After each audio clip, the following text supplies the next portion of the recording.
আল্লাহর ওলি, চুপ হও। এটা মসজিদ, এটা বাজার না, চায়ের দোকান না। আল্লাহর পবিত্রকর মসজিদ কথা বলল না। ফেরেশতারা ওলি শব্দ বলে সম্বোধন করে।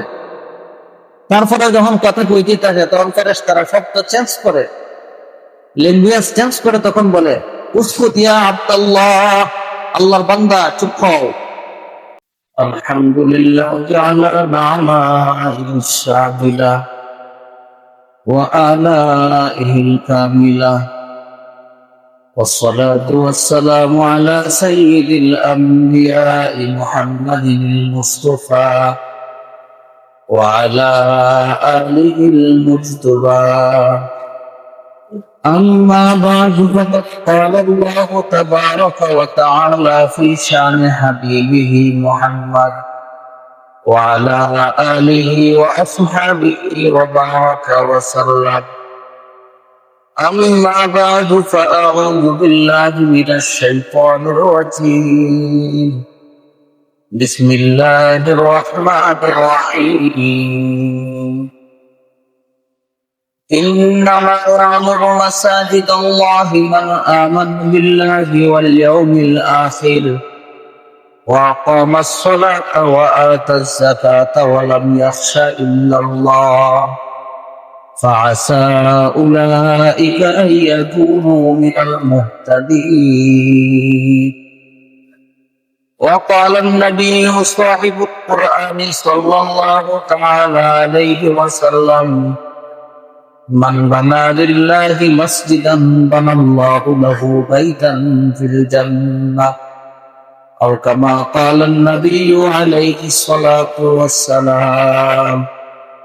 সকলে দুরূদ শরীফ পড়ি। اللهم صل على محمد وعلى آل محمد كما صليت على إبراهيم وعلى آل إبراهيم إنك حميد مجيد. اللهم بارك على محمد وعلى آل محمد كما باركت على إبراهيم وعلى آل إبراهيم إنك حميد مجيد. بارك الله لنا ولكم في القرآن العظيم ونفعنا وإياكم بالآيات والذكر الحكيم. آمنت بالله. আল্লাহ পাক রব্বুল আলামিনের লাখ কোটি শুকর আর সুজুদ, যে মহান রব্বুল আলামিন আমাদেরকে অত্যন্ত দয়া মায়া করে সৃষ্টি করেছে এবং পবিত্র জুমার দিনে আল্লাহ তাআলার হুকুম পালন করার জন্য আল্লাহর ঘর মসজিদে আমাদেরকে নিয়ে আসছে। এই জন্য সকলে অন্তর থেকে শুকরিয়া আদায় করি, আলহামদুলিল্লাহ। পবিত্র কোরআনে কারীমের সূরা তাওবার 18 নম্বর আয়াতে কারিমা তিলাওয়াত করলাম। অসংখ্য অগণিত হাদিস থেকে ছোট্ট একটা হাদিস পড়লাম। আলোচ্য বিষয় মসজিদের সাথে হুসনে সুলুক, মসজিদের সাথে ভালো ব্যবহার, মসজিদের সাথে সম্পর্ক ভালো, মসজিদ নির্মাণ। এক কথায় কিয়ামতের কঠিন ময়দানে মসজিদ কার ব্যাপারে আল্লাহর দরবারে জান্নাতের সুপারিশ করবে, এই বিষয়ে আলোচনা। সকলেই মনোযোগ সহকারে শুনবো, আমলের নিয়ত করব। ওয়াজ মাহফিল, জুমার বয়ান, এগুলো একটা সবক। এখান থেকে এমন কিছু জিনিস নিতে হবে যে জিনিস দ্বারা আমি এক সপ্তাহ ইমানকে তাজা রাখবো, এক সপ্তাহ যেন চলতে পারি, এরকম খোরাক হিসেবে নিতে হবে। আবার আগামী জুমায় একই নিয়তে আসতে হবে যে আজকেও ইমানের খোরাক নিয়ে আসবো, এক সপ্তাহের বোঝ। এইভাবে তাহলে এই আলোচনার লাভ হবে, ইমান তাজা হবে। আর যদি এমন নিয়ম না থাকে, নিয়ত যদি না থাকে, রেওয়াজ অনুযায়ী যদি মসজিদে আসেন, আজকে জুমার দিন গেলাম, কয়েক কথা শুনলাম, পরে নামাজ পড়ে চলে আসবো, বাস, এর দ্বারা কোনো লাভ হবে না। লাভ তখনই হবে একটা পাক্কা নিয়ত থাকতে হবে যে আমি জুমার দিন মসজিদে সবার আগে যাব, কোরআন হাদিস থেকে কি আলোচনা হয় এগুলো শুনবো, আমলের নিয়ত করব। এক সপ্তাহ যেন ইমানকে তাজা রাখতে পারি, ইমানের খোরাক আনতে পারি, এরকম নিয়তে যদি আমরা মসজিদে আসি, তাহলে দেখবেন যে এই কথাগুলো শুনবেন, এগুলো ইমানের খোরাক হয়ে যাবে। আল্লাহ আমল করার তৌফিক দান করো। আল্লাহ তাআলা পবিত্র কোরআনে কারিমে বলেন, ইন্নামা ইয়ামুরু মাসাজিদাল্লাহি মান আমানা বিল্লাহি ওয়াল ইয়াউমিল আখির ওয়া আকামাস সালাতা ওয়া আতাজ যাকাতা ওয়া লাম ইয়াখশা ইল্লাল্লাহ ফাআসা উলাইকা আন ইয়াকুনু মিনাল মুহতাদিন। ইন্নামা ইয়ামুরু মাসাজিদাল্লাহ, আল্লাহ নিজে বলতেছেন, নিশ্চয় মসজিদ তারাই বানায়, মসজিদের কাজ তারাই করে, মসজিদের সাথে সম্পর্ক তারাই ভালো রাখে। মান আমানা বিল্লাহ, যার আল্লাহর প্রতি 100% বিশ্বাস আছে। সুবহানাল্লাহ। আল্লাহর প্রতি যার পূর্ণ বিশ্বাস আছে তারই মসজিদের সাথে সম্পর্ক ভালো, আর যার পূর্ণ বিশ্বাস নাই মসজিদের সাথে তার সম্পর্ক ভালো হয় না। তারপর আল্লাহ বলতেছেন, মান আমানা বিল্লাহি ওয়াল ইয়াউমিল আখির, যেই ব্যক্তি পরকাল সম্পর্কে পূর্ণ বিশ্বাস রাখে, পরকাল সম্পর্কে যার পূর্ণ ঈমান আছে, আল্লাহ সম্পর্কে ঈমান আছে, হাসর নাসর সম্পর্কে ঈমান আছে, তারাই মসজিদের সাথে সম্পর্ক ভালো রাখে, তারাই মসজিদের নির্মাণের কাজ করে, তারাই মসজিদের সহযোগিতার কাজ করে। আর যার আল্লাহর প্রতি বিশ্বাস নাই, আখিরাতের প্রতি বিশ্বাস নাই, তাহলে তারা মসজিদের 2 পয়সার ফায়দা হবে না, বরং ক্ষতি হওয়ার সম্ভাবনা আছে। ইন্নামা ইয়ামুরু মাসাজিদাল্লাহি মান আমানা বিল্লাহি ওয়াল ইয়াউমিল আখির ওয়া আকামাস সালাতা ওয়া আতাজ যাকাতা ওয়া লাম ইয়াখশা ইল্লাল্লাহ ফাআসা উলাইকা আন ইয়াকুনু মিনাল মুহতাদিন। তারপর আল্লাহ বলতেছেন, ওয়া লাম ইয়াখশা ইল্লাল্লাহ, আল্লাহ ছাড়া অন্য কাউকে ভয় করে না। নির্ভেজাল ঈমানদার কারা? যারা আল্লাহর প্রতি বিশ্বাস রাখে, আখিরাতের প্রতি বিশ্বাস রাখে, আল্লাহ ছাড়া অন্য কাউকে ভয় করে না, এরাই মসজিদের কাজ করে। সুবহানাল্লাহ। তাহলে আল্লাহর প্রতি পূর্ণ বিশ্বাস আছে আমাদের, আখিরাত সম্পর্কে আছে, আমরা আল্লাহ ছাড়া অন্য কাউকে ভয় পাই, তাহলে আমাদেরই করতে হবে মসজিদের কাজ। কাদের করতে হবে? নাকি একজনের? আমাদের সকলের। কারণ আমরা আল্লাহ সম্পর্কে পূর্ণ বিশ্বাস করি, আখিরাত সম্পর্কে পূর্ণ বিশ্বাস করি, আল্লাহ ছাড়া অন্য কাউকে ভয় করি না। এই গুণ যেহেতু আমাদের আছে, আমরা ইমানদার, ইমানদার হিসাবে কি করতে হবে? মসজিদের সহযোগিতা, যখন যা প্রয়োজন, মহল্লাবাসীর জন্য কর্তব্য, সবাই মিলে মিশে মসজিদের কাজে সহযোগিতা করা।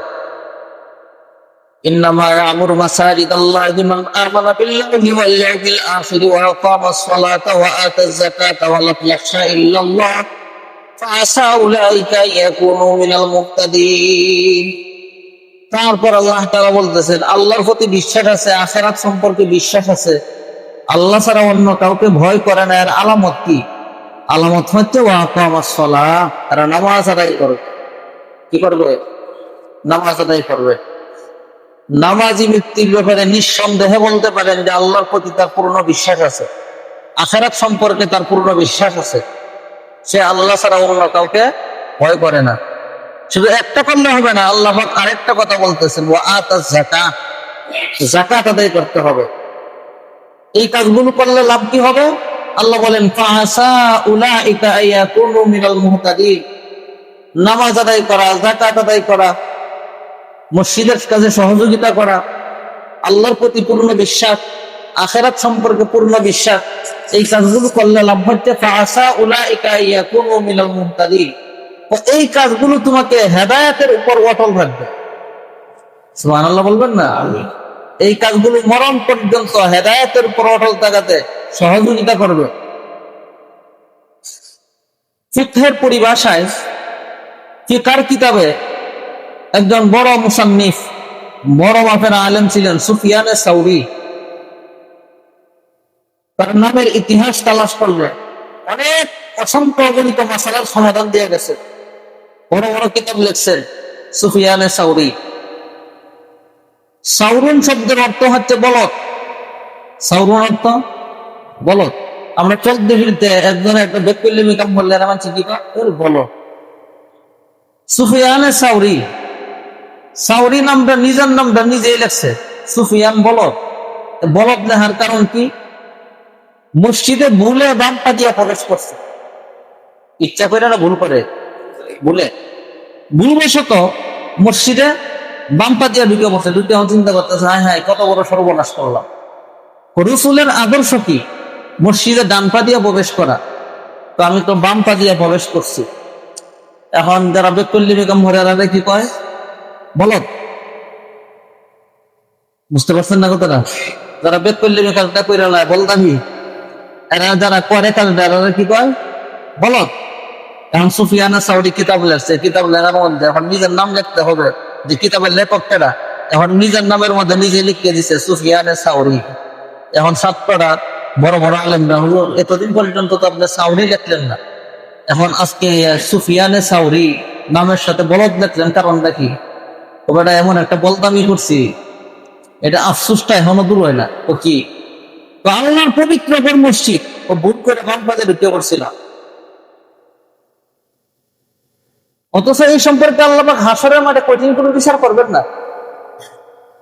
তিনি বলতেছেন আল্লাহ যদি যদি লাগায় সিনে শর্তিয়া, তো আল্লাহ যদি আমাকে হাসরের মাঠে জিজ্ঞেস করে যে আমার পবিত্র করে বাম পা দিয়ে কেন প্রবেশ করলাম, জবাবে আমি তো এই কথা বলতে পারি আল্লাহ নিজের নামের সাথে পরত লাগাই দিয়েছি, কিয়ামত পর্যন্ত যারা আমার কিতাব পড়বে সবাই কব সুফিয়ানে সাউরি, সুফিয়ান বলদ। তো বলদ বলদ কইতে কইতে আমার পিছন দুনিয়াতে হয়ে গেছে। কত বড় মুখলেস মানুষ। আর আমরা তো মসজিদের কত আদব কায়দা লঙ্ঘন হয়ে যায় আমাদের দ্বারা, এগুলো সম্পর্কে খেয়ালও নেই। মসজিদের দুইটা মাশাআল্লাহ 2-3 জনে আলাপ শুরু করছে লম্বা সময়, আরো 3-4 জনের ইবাদতের ক্ষতি, খেয়াল নাই যে কি করতেছে। নামাজ শেষ, তারপরে মসজিদের ক্যান্সারে মাশাআল্লাহ সুন্দর আড্ডা চলছে। এই কাজগুলো দ্বারা ইমানের ক্ষতি হয়, নেক আমল নষ্ট হয়ে যায়। এটা হাদিসটা বুজুর্গদের কৌল উল্লেখ আছে। মসজিদের মধ্যে যখন বান্দাবান্দি ঢুকে, আল্লাহর বান্দারা যখন মসজিদে ঢুকে ইবাদত বন্দেগী করার জন্য, ইবাদত ছাড়া যখন কথা শুরু করে, দুনিয়াবি কোনো বিষয় যখন শুরু করে, আল্লাহর ফেরেশতারা তাদেরকে ডাক দেয়। কি বলে ডাক দেয়? আল্লাহর ওলি বলে ডাক দেয়। সুবহানাল্লাহ। ডাক দেয় তো উসকুত ইয়া ওলি আল্লাহ। প্রথম কি কইছে? ওলি, তারপরে বান্দা, তারপরে যখন দেখে চুপ করে না, আর কথা কইতে আছে লম্বা সময়, এখন ফেরেশতারা ডাক দেয় উসকুত ইয়া আদুল্লাহ, এ আল্লাহর দুশমন, মুখটা বন্ধ কর। ফেরেশতারা প্রথম কি কয়?